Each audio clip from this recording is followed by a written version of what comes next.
Hey, what's up, people, and welcome to the Welcome back. Yeah. All right, it's your boy Jean. EfyaKimora. and Innocent keep All right. writing. We're here in Ghana, Accra, Ghana, and we want to share with you how all the three of us almost got detained in Togo, which is Togo at the border, which is the next country. It's basically next door. Okay, you can put one foot in Ghana, one foot in Togo, literally at the border, right? Yeah. Where the immigration officers were at, Yeah. which is where everything went down. So I came here from the U.S. obviously because I used to live in Africa before, but I'm looking for a country to move back to within Africa to settle in. So I decided to come and check out Ghana since it's booming so much. Everybody's talking about it. So I wanted to see what was so good about Ghana. So I came out here and I do like it. And everything started off good.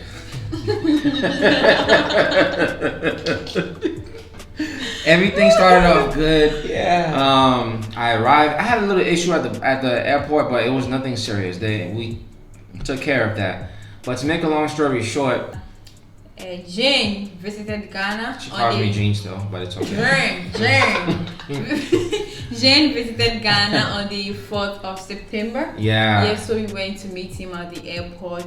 Yeah, to bring him home to the Airbnb where we are in right now. Right here. So we decided to go to Togo because Ghana and Togo is they're very close. So we decided to go to Togo, and after Togo we come back to Ghana and do the whole Ghana tour. So that's where the reason why we went to Togo. Yeah. Alright, and this is the problem. So we didn't know that you can't leave a country when you have like a visa for another country. So Jane's visa was basically for Ghana. Yeah. So that means that he has permit to roam about in Ghana, go anywhere in Ghana. And we are Ghanaians, we have free visa to Togo. So we thought it would be very easy for us to just visit Togo since he's in Ghana and we are showing him around. So we just decided to take a quick trip to Togo, not to spend like 2 days, just a day. Just a day. We're gonna come right back. We just got to the border, and we didn't plan of just staying for 2 days or so. We just decided to go through like the wrong routes. The wrong route. Yes, The back door. The back door, basically. and that was where the problem arrived. We didn't go to the border Mhm. to get the stamp, the Togo stamp, and stuff like that. One of her friends he's from Togo or Ghana? Togo, Ghana, he's at the border. Basically, same thing. He's at the border, Yeah. so he helps people He helps people to get into Ghana and then to Togo. through So the back door. yeah, through the back door. So what that means is that you're not going through the what's that word I'm looking for? You're not going to the borders. The main border. Yeah, there's like a gate like between Ghana and Togo. They open the gate, you just walk in. People do it all day long. It's funny. They open the gate, they go back and forth all day long. Yeah. That's what's so funny about it. So we thought we could do that. We wanted to skip the whole visa thing process at the border so we can just save some time and we wanted to go get some content in Togo. We didn't want to take too long out there so we can come right back. Yeah. This is when all hell started for us. Yeah, there are lots of migrations all over. Yeah. All over the border. So it's difficult. Most especially because he's white. He's well. He looks white. Yeah, he looks He's white. Black American. My complexion. Yeah, he's easily noticed I'm that not dark he's enough. not a Ghanaian or from Africa. Yeah. So we crossed, right? Yeah, We did. We were in Togo. We were in Togo. We Togo. crossed. I started walking. Yeah.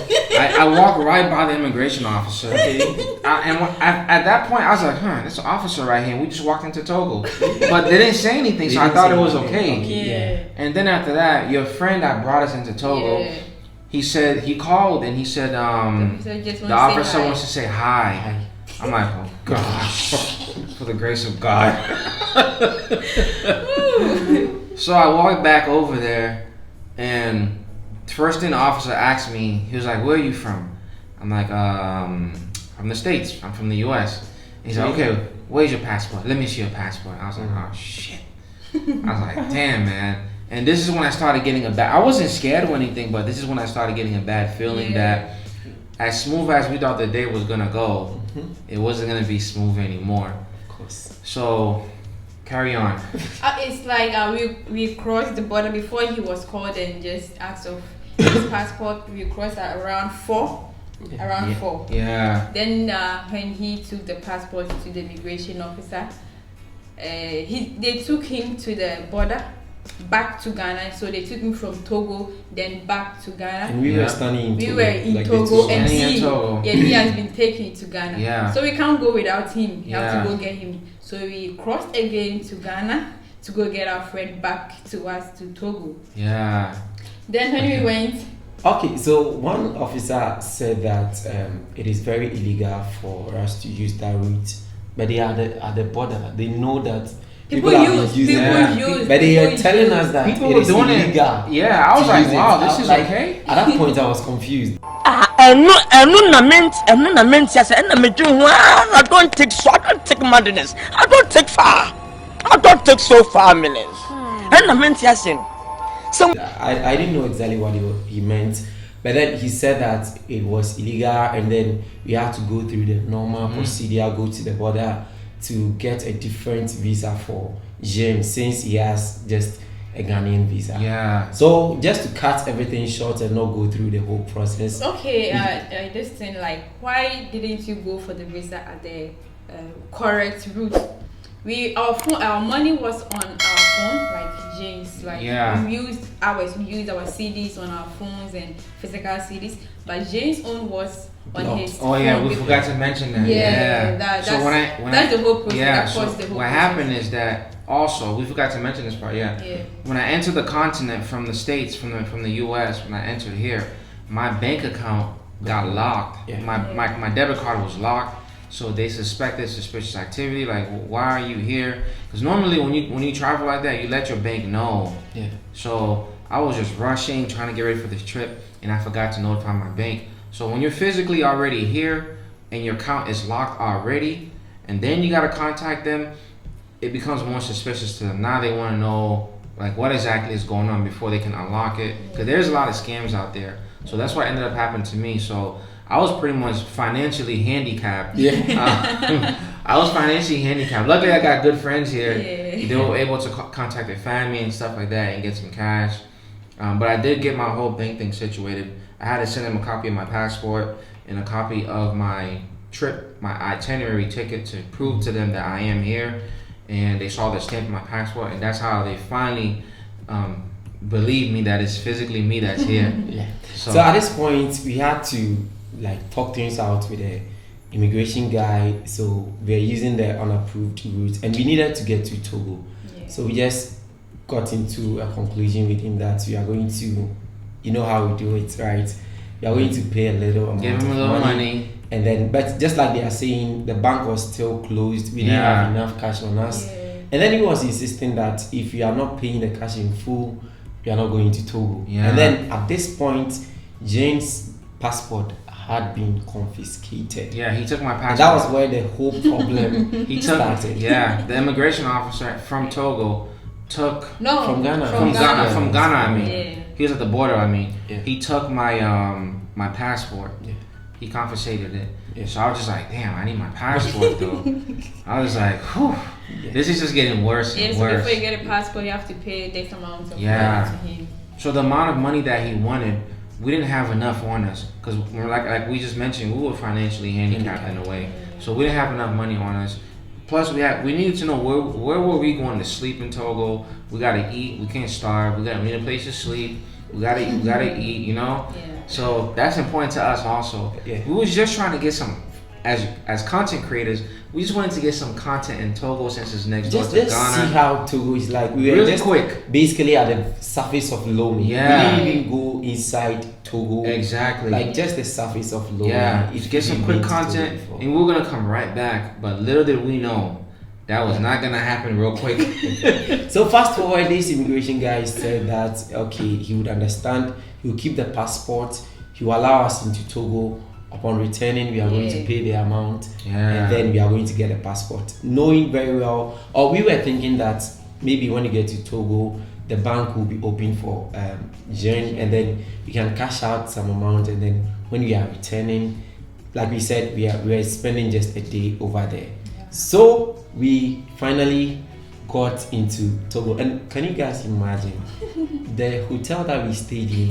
We stayed in on debt. So that evening we didn't have money to pay for the hotel, so we were just basically there. We just pleaded with them that we are staying upon checkout, then we are going to pay them, and then the following morning. Okay, so the following morning, Jane got some money. Yeah, I contacted some of my friends. My friend Jerome, my brother David, and my good friend Rue back in the States, and they sent me some money, which really saved us. And not. Yeah. So they transferred it to my account, and we are already in Togo. MTN mobile money is not accepted in Togo.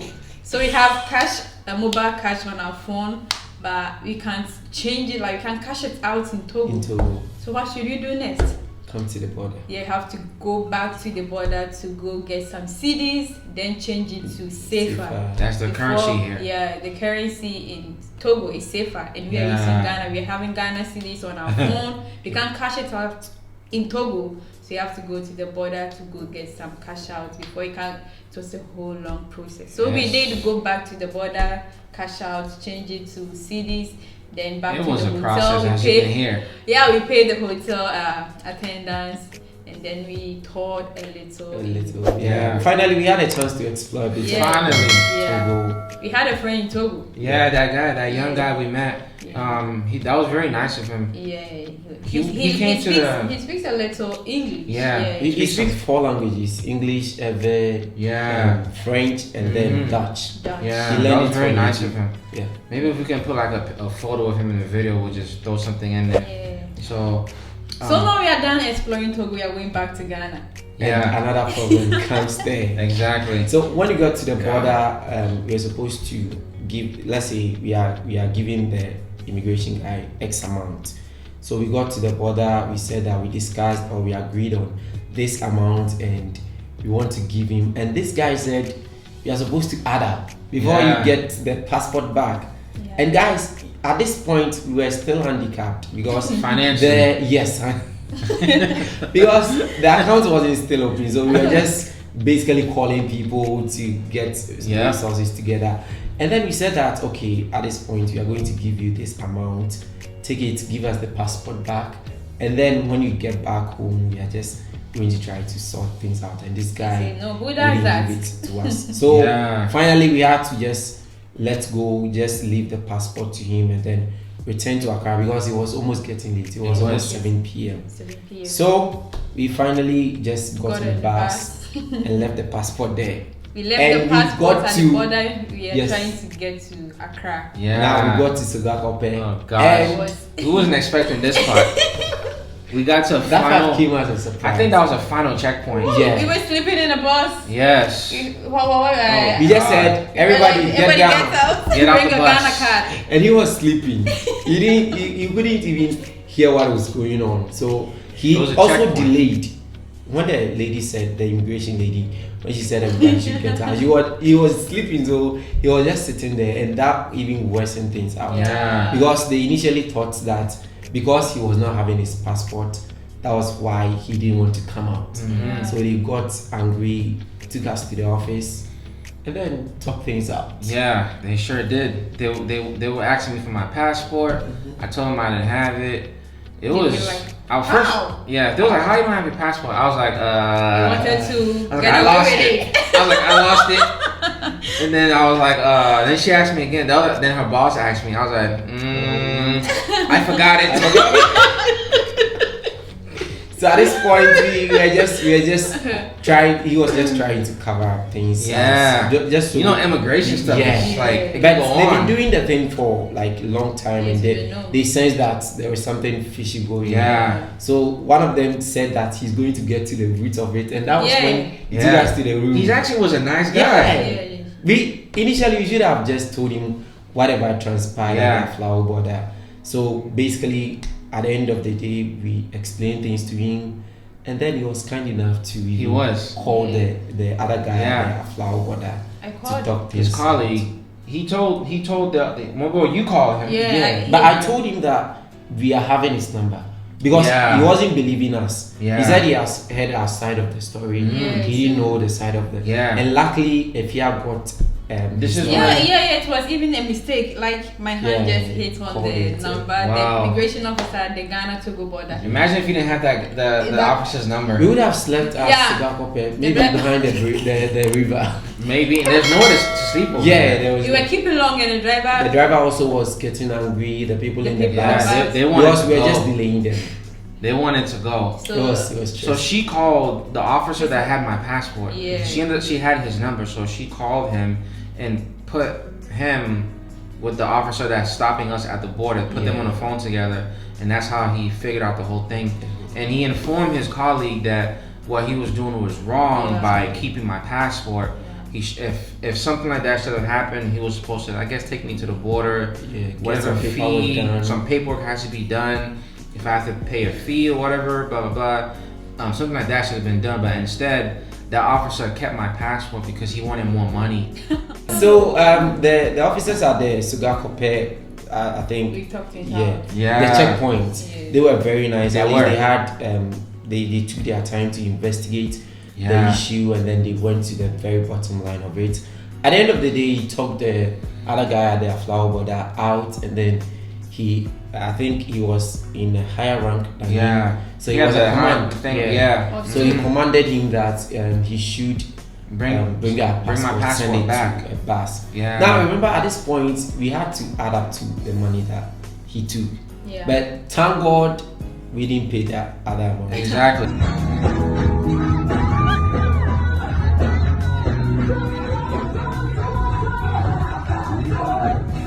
Because he got a command to send the passport from some officer that's higher up than him. The immigration officer, that had my passport, had a driver bring my passport here in Accra at the bus station, and we just went and picked it up. So where's the passport now? The passport, it's in the bag over there. So we went for the passport today. Finally. So we got the passport back. Should I get the passport? You have to show them. Let me show y'all the passport. Here is the passport. I got my passport back. I'm not gonna show you my page for my privacy, but my passport is here. Alright, my passport. I got my passport back, so I'm good. So we have the passport. We didn't pay the additional fee by the immigration officer at the Ghana border. What lessons do you learn? Lessons that I learned is next time don't go through the back roads of a border. Just go the correct way. Go through the actual border. Main border. Pay whatever you gotta pay. Get your stamp. You're clear. So you can be free. You're free. No one's gonna. You're no trouble. You can do whatever you want. And the immigration guy at the Sogakope bridge just taught us something, that when you have a visa for a particular country, you're supposed to stay in that country. If you want to move to another country, you get another visa. It's that simple. So that's going through the correct way. You should have gone through the correct way. So you would have got a visa to Togo.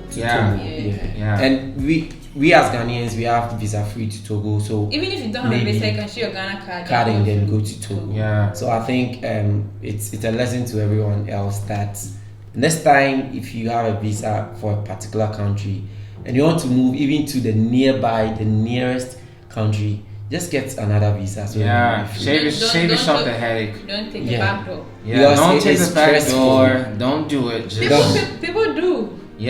People. But if you're a foreigner from the outside, from the western part of the world or something like that, especially if you're light skinned like myself, don't do it. You stand out. You're like a sore thumb. You stand out. They will see you. They'll notice you. They'll pick you right up like that, and they're gonna want money because they know you're probably doing something. Who knows? And they're gonna want money. So so don't do it. We did learn from that. It was a mistake we shouldn't have done. And we had a nice footage from Togo. We are going to show you. So stay tuned. Don't go anyway. Thank you so much for watching this video. And don't forget to like, share this video, subscribe, and all that good stuff. Thank you for watching. We'll see you in the next one. Bye.